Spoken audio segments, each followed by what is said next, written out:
तो ये क्लियर हो गया, फिर से देख लो एक बार। रेड लिटमस पेपर आप लेते हो तो क्या होता है, बेसिक सोल्यूशन किस में कन्वर्ट होता है, जो अगर वो बेसिक सोल्यूशन है तो रेड लिटमस पेपर ब्लू में कन्वर्ट हो जाएगा।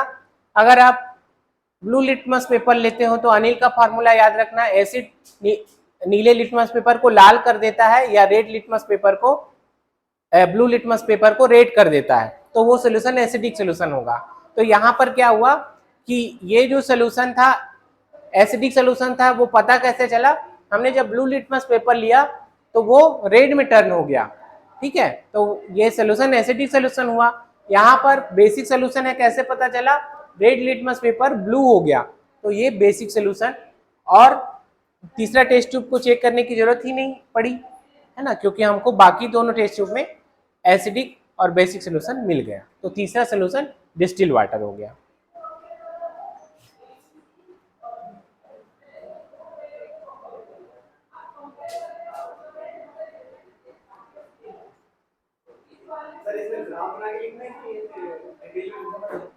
बस यही लिखना पड़ेगा कि आपने पहले क्या किया, ब्लू लिटमस, कौन सा लिटमस पेपर लिया था सबसे पहले, ब्लू।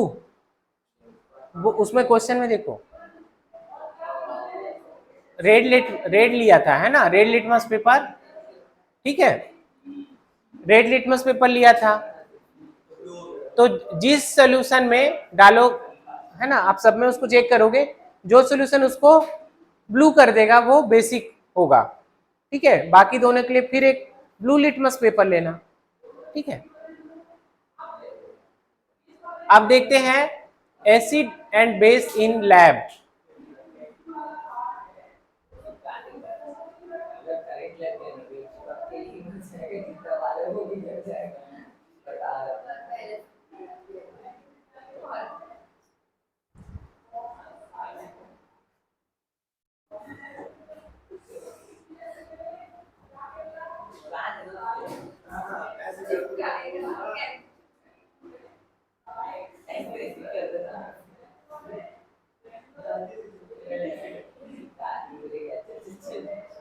चलो इधर ध्यान दो, नेक्स्ट है ना, understanding the chemical properties of basin and base.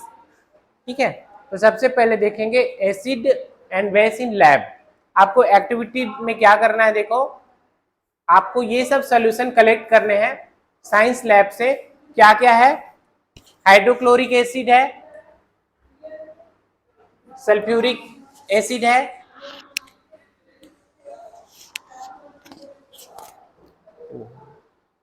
ठीक है, क्या है, सल्फ्यूरिक एसिड है,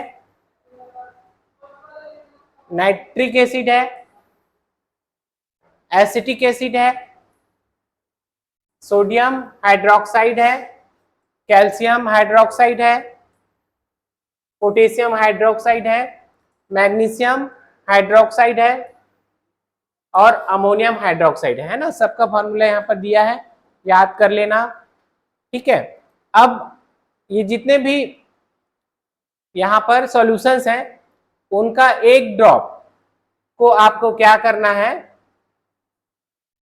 वॉच ग्लास, इस तरीके का कुछ प्रैक्टिकल यहाँ पर हुआ था, उसमें आया भी था, है ना, ऐसे कांच का जो ग्लास रहता है छोटा सा, उसको वॉच ग्लास कहते हैं। ठीक है, वॉच ग्लास, उसमें आपको क्या करना है, एक ड्रॉप इन सब सॉल्यूशन की डालनी है। ठीक है, 1 by 1, और फिर उसको टेस्ट करना है इंडिकेटर जो यहाँ पर अभी हम देखने वाले हैं 2.1 में उससे। ठीक है, तो कलर का चेंज कैसे हो रहा है, विथ रेड लिटमस पेपर के साथ या रेड लिटमस के साथ सोल्यूशन के साथ, या पेपर के साथ, ब्लू लिटमस के साथ, फिनोल्फ्थालीन के साथ और मेथिल ऑरेंज के साथ। ठीक है, और अपने ऑब्जर्वेशन को यहां पर बताना है। तो ये है देखो टेबल, ये आपका होमवर्क है। ठीक है, अगर लैब में होता है तो करके देखना, अदरवाइज इसको पता करके लिख के लाना है। ठीक है, सभी सॉल्यूशन का नाम लिखना। यहाँ रेड लिटमस पेपर से रिएक्ट करेगा तो क्या होगा, ब्लू से फिनोक्सिलिन सॉल्यूशन से मेथिल ऑरेंज से। ठीक है, ये आपका होमवर्क है। ठीक है,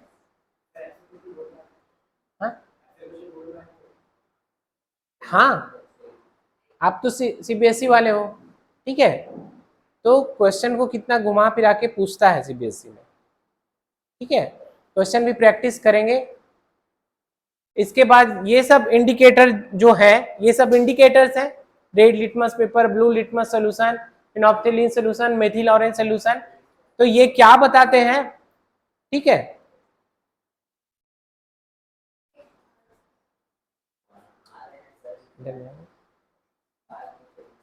ठीक है, ये सब इंडिकेटर क्या बताते हैं कि जो सब्सटेंस है वो एसिडिक है या बेसिक है, उसके कलर में चेंज होने से हमको पता चलता है।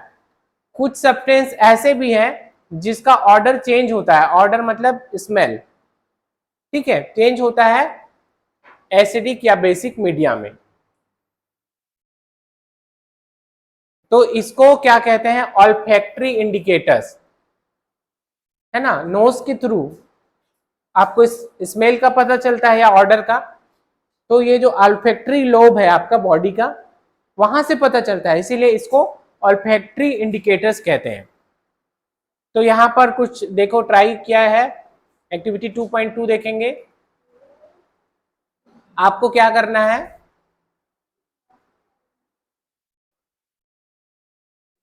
फाइनली चॉप्ड ओनियंस लेना है